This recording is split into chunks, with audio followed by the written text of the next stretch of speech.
What's up, people? It's Nature Girl 30 here, and my discussion of the night is about the Aces and Eights and the Shield. And I'm probably going to throw in a few more factions in there, but let's just pretty much stick on this topic. Now, before I actually go into certain things about both brands on both factions on both shows, I honestly want to go about the whole development of the Aces and Eights. Now, the Aces and Eights pretty much was a faction that was kind of like rumored, but actually just came up out of the blue, if you honestly think about it. The thing about the Aces and Eights is that these guys had no rhyme or reason why they would take you down. Like, seriously, they really didn't. Not to mention, they had an air of mystery behind them. You would never know who was a member of the Aces and Eights. Like, you wouldn't really know who were the true members of the Wu-Tang Clan, because there's so freaking many of them. But, honestly, you would never know who to trust, because you can look to your right, think this guy's your friend, and all of a sudden you find out this guy's a member of the Aces and Eights. And they would just come, they would attack you, they would plan, they would take you down. They had the entire company shaking, just like the Nexus did about a few years back. But this isn't about the Nexus, this is about the Shield. Now, the Shield was developed maybe about a week ago. And it consists of Dean Ambrose, Seth Rollins, and Roman Reigns. Now, honestly, these guys really do have some sort of a rhyme or reason why they're doing what they're doing, even though there's probably a hidden agenda behind it. And that's one thing that kind of gets people interested as well. You want to have a storyline that gets people talking, and the one thing is that the Shield says that they're this, but they look like that they're actually doing that. They look like they're actually doing more for CM Punk than they are for what their cause is. They're saying that they're pretty much tired of the whole popularity contest that WWE is made up of, and they want to make the wrongs right in their eyes, which is what a lot of people are thinking at this point. A lot of people are tired of the whole cookie cutter stale, predictable shows that they actually been putting on. So honestly, everyone would love to have a story like this. Everyone would love to see a faction like this that will make the wrongs right and actually stick to their word. But then you gotta notice, they're actually seem like they're doing a lot more for CM Punk. Like the Aces and Eights. The Aces and Eights now seem like they're catering more to Devon, and for, I don't care what anybody says, that is Festus. I'm sorry, he will be Festus for life for me. But it seems to me that the Aces and Eights, now that Devon has revealed himself, that they're catering more to Devon than they are for what their cause is.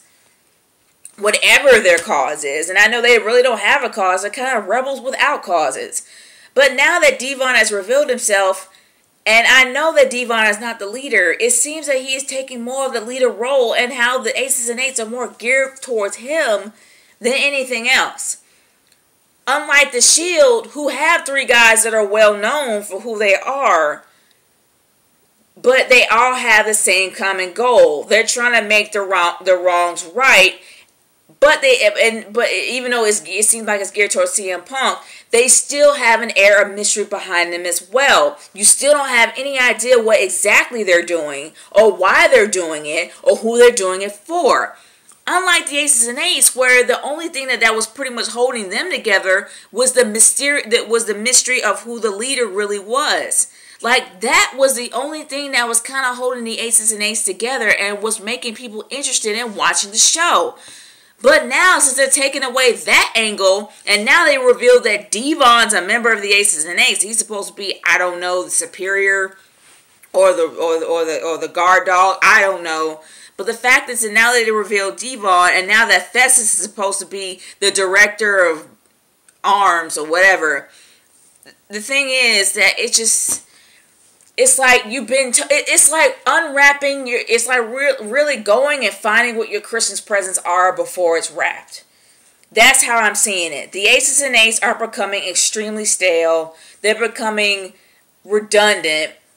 It's like, you know that they're going to come out and beat people down. The fact that they have the dartboard and they choose who they're going to take out is getting lame. Because I guess a lot of people like mystery. A lot of people don't want to know who you're going to take out. They don't want to know what your plan is. They want you to go out there and beat people down for no rhyme or reason. That's the one thing that the Shield has on them right now. It's because they really don't tell you what they're about to do, even though you know that they have beef with Ryback. But they can pretty much do anything they want. They can go out and interfere in anybody's match. They can go out and take out CM Punk. There's still an air of mystery behind them, and that is the reason why they have interest me a lot. But I hate to say that the Aces and Eights did have their edge. They did have their mystery. They did have their angle. But now they revealed too much, in my opinion, to where that they're starting to get stale. And to whether they're starting to die out pretty fast because 2 of their members don't wear masks. I don't know. That's just me. I really feel like that if they actually kept everybody in a mask and they didn't reveal who Devon was and they didn't reveal who Festus was and they actually kept them kind of covered but then later on reveal who the true leader was, it would be a better payoff. But now I think that they're actually trying to struggle to get some kind of an edge for the storyline, and I think that they're going to die out fast, probably within the next 2 pay-per-views. But as for the Shield, if they do this right, because those NXT guys really do need a lot of promotion behind them. They really do need a huge push behind them. And if they actually do this right and do this angle correctly, I really do feel that it's going to benefit those 3 guys a lot more, even though that they are not covered, they are not masked.